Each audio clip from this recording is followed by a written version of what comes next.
There was no reply. He turned to look at his parents. They were not there ahead of him. He turned to look on either side. They were not there. He looked behind. There was no sign of them.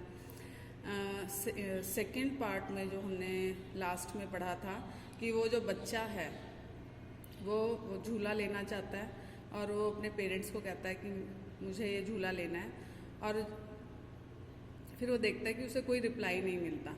फिर वो सामने की तरफ देखता है, turn करता है तो सामने की तरफ देखता है तो उसको उसके पेरेंट्स दिखाई नहीं देते। वो इधर उधर देखता है तो भी दिखाई नहीं देते। वो पीछे की तरफ मुड़ता है तो भी दिखाई नहीं देते।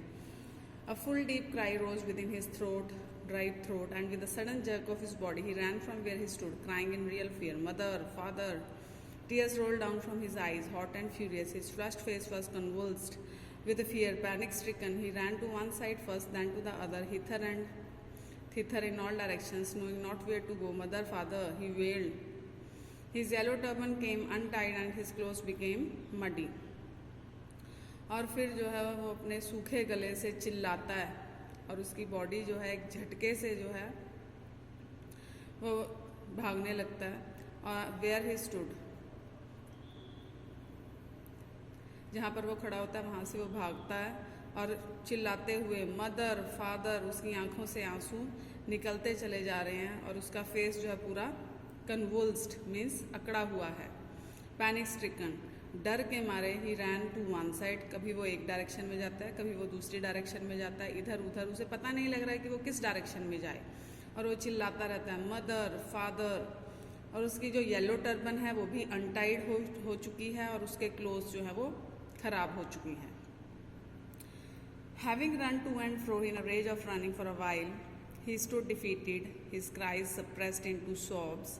At little distances on the green grass, he could see through his filmy eyes men and women talking. He tried to look intently among the patches of bright yellow clothes, but there was no sign of his father and mother among these people, who seemed to laugh and talk just for the sake of laughing and talking. जब वो इधर उधर भागकर थक जाता है तो वो अपने आप को थोड़ा हारा हुआ महसूस करता है और उसकी जो चिल्लाने की आवाज़ है वो बदल कर सिसकियों में बदल जाती है। थोड़े डिस्टेंस पे उसे ग्रीन ग्रास में कुछ दिखाई देता है, उसकी धुंधली आंखों से उसे कुछ दिखाई देता है कि man and women are talking, कि कुछ दूरी पे घास में लोग आपस में बात कर रहे हैं और उन्होंने येलो क्लोथ्स पहने हुए हैं। लेकिन जब वो उस तरफ देखता है तो वहाँ पर भी उसे अपने मदर फादर नहीं दिखाई देते।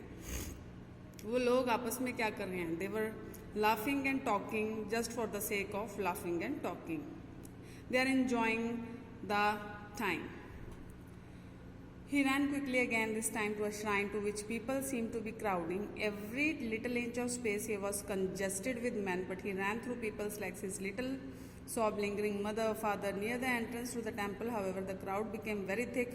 Men jostled each other, heavy men with flashing murderous eyes and hefty shoulders. The poor child struggled to thrust a way between their feet, but knocked to and fro by their brutal movements, he might have been trampled underfoot had he not shrieked at the highest pitch of his voice, "Mother, father!" A man in the surging crowd heard his cry and, stooping with great difficulty, lifted him up in his arms. और वो फिर तेजी से भागता है और इस समय वो एक मंदिर की तरफ भागता है जो कि लोगों के झुंड से भरा हुआ है, congested with man, but he ran through people's legs. लेकिन वो लोगों की टांगों में से रास्ता बनाता हुआ धीरे धीरे सिसकियां भरता हुआ मदर फादर चिल्ला रहा है।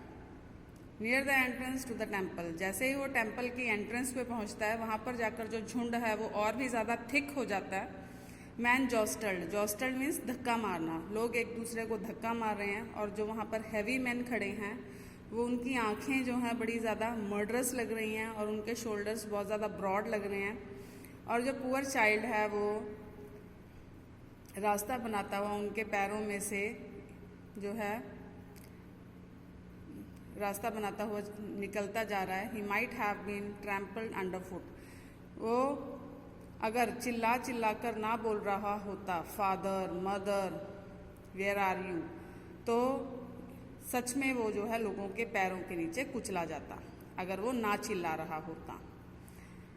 और उसी झुंड में एक आदमी जो है उसे बड़ी ही डिफ़िकल्टी के साथ ऊपर उठाता है और अपनी बाहों में ले लेता है।